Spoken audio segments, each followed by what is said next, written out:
Alors bonjour, voici une petite capsule sur lire une horloge partie 1. Un peu de vocabulaire. Voici mon horloge. Donc, c'est l'horloge. La petite aiguille qui, elle, représente les heures. La grande aiguille ici représente les minutes.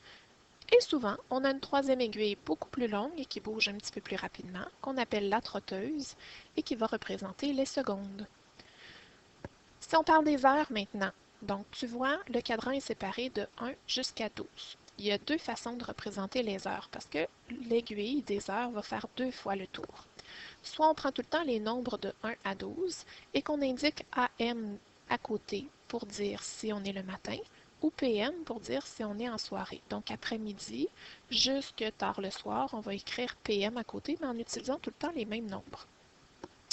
Sinon, la deuxième façon de faire, je vais te la montrer en même temps, ça va être d'y aller avec des nombres passé midi qui va être de 13h jusqu'à 23h. Donc, je vais te montrer les deux. C'est important que tu sois à l'aise avec les deux parce qu'on peut te le demander.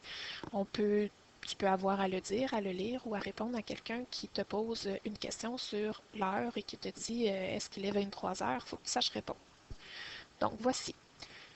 Quand l'aiguille est ici, on dit qu'il est minuit, donc ça c'est 0 heure. C'est la première heure de la journée qu'on dit que c'est l'heure 0, c'est notre point de départ.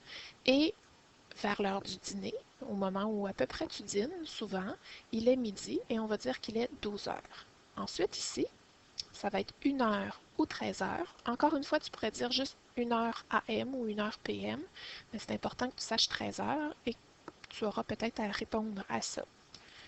Ici, 2 heures ou 14 heures.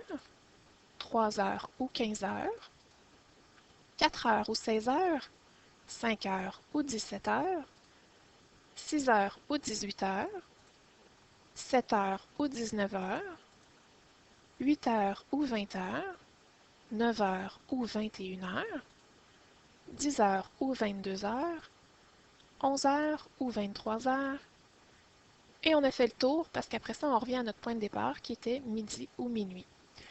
Si on parle des minutes maintenant, donc l'aiguille, c'est la plus longue. Elle fait le tour encore une fois, comme tantôt, hein, de la gauche vers la droite, comme ça. Et les minutes, ce qui est particulier, c'est qu'elle va faire un tour complet à chaque heure. Donc ici, tu sais que l'heure est séparée en 60 minutes, c'est important que tu saches ça, et que à chaque fois qu'on arrive sur un nombre ici qui est plus en gras, on va faire des bonds de 5 minutes. Parce qu'en fait, notre cadran est séparé en 60 lignes comme ça.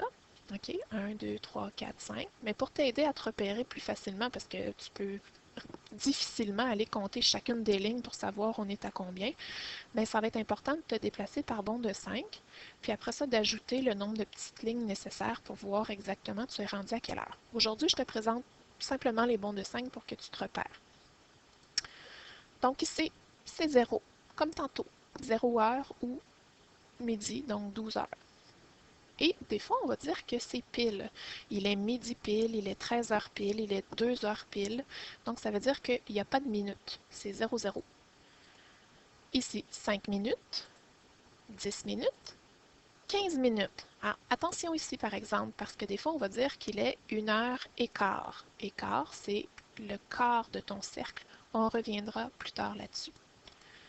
20 minutes, 25 minutes, 30 minutes, et on va dire aussi qu'il est et demi parce que c'est la moitié de l'horloge, tu vois? Donc, on a fait la moitié de ton heure. Donc, et demi. 35, 40, et là, ça commence à être compliqué. Des fois, on va tricher, puis on va dire qu'il est moins 20. Donc, moins 20, ça veut dire 40. 45, moins quart.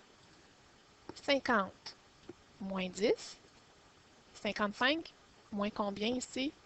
Moins 5, hein? Ça veut dire que si tu recules de 5, là, dans 5 minutes, on va être rendu à la prochaine heure. Mais on y reviendra aussi plus tard là-dessus. Donc ça, c'est toutes les minutes. C'est important que tu les saches. OK? Donc 0 pile, 5, 10, 15, 20, 25, 30, 35, 40, 45, 50 et 55.